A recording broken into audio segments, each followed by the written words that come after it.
Okay, here I am heading back into my bedroom, and I know it's a really nice bedroom, and but I guess it's really nice because for 2 days now I've had this bird trying to get in.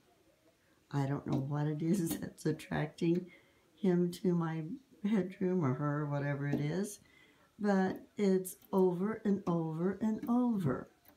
And we don't know if there's something wrong.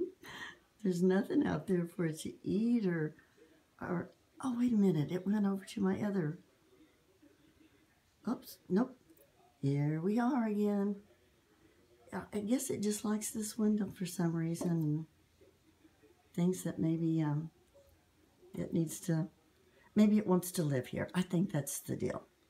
But anyway, it's just taking, it's like, nope, here I am ready for another.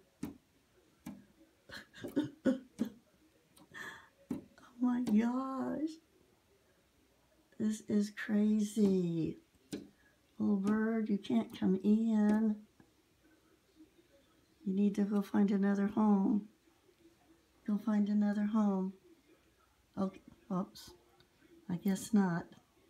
I guess it's this one. Well, okay. Now we know what's going on.